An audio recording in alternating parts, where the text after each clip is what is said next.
Let's look at this problem. It's a little different because it's not as obvious where to start. What I'm talking about is that normally when we start a conversion factor problem, in this first spot we look for a number that's just one number, one unit. And if you're reading through this quickly, it may appear that we have two numbers that are by themselves. You probably realize that this 1 mile equals 5,280 feet, that is a conversion factor that will be used in these later steps. So we know not to start with that. But if we look at these two numbers that we have, we'll see that they're actually related. They actually go together. This means 3.1 miles per 21 minutes. They show a relationship. So theoretically, those could be used in later steps. So where do we start? Which one do we start with? Well, to decide, you look at what we want in our answer. In our answer, we're wanting to have feet per second. And feet per second, that's a distance over a time. So if possible, let's start with a distance over a time, which tells us that we're going to start with this 3.1. And then for the minutes, you're going to put that underneath here.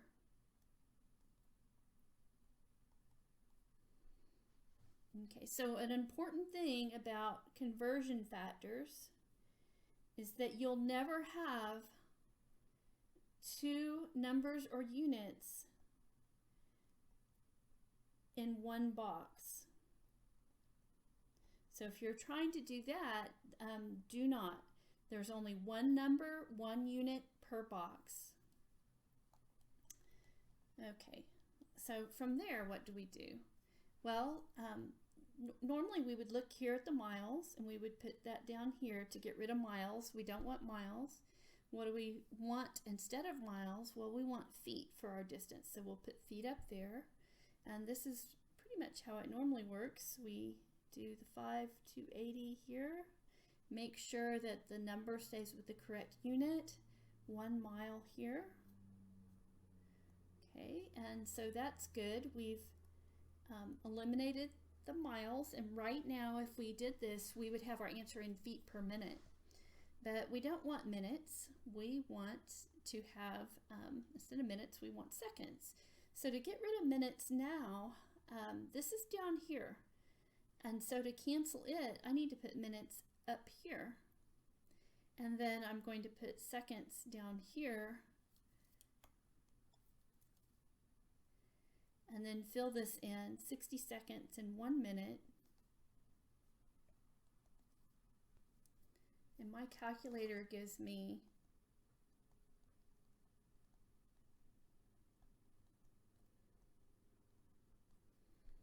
okay, and if you're not getting that answer, it's how you're entering these. Make sure that when you enter these, you multiply across the top and then hit divide for everything on the bottom. That's how I do it on a pretty simple calculator. You may have another way with your calculator, but make sure that you're getting the answer. The common mistake is that people put this in, they multiply, divide, and then they hit times for this 60. And that's not right. You're dividing again when you get to that 60. Anyway, let's look at sig figs. So on sig figs, we have this is exact by definition. We know that. This one, you may not know if that's exact by definition or not, and that's okay. It has at least 3 sig figs, doesn't it? That's obvious. These have 2 sig figs, so that's going to limit our answer. So 2 sig figs here will give us 13 feet per second.